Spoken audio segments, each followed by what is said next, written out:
మా అమ్మ చేసిన రాసి ఉసిరికాయ పచ్చడి స్టైలు ఎలా చేయాలో చేసి చూపిస్తే చూడండి.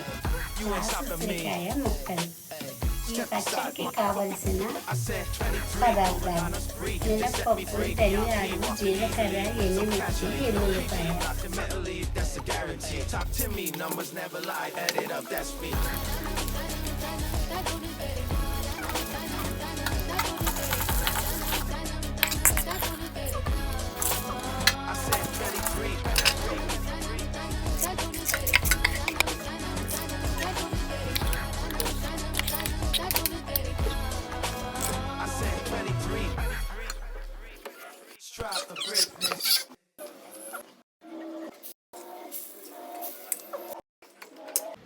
మనం అనుకున్న రాసి ఉసిరికాయ పచ్చడి రెడీ అయిపోయింది.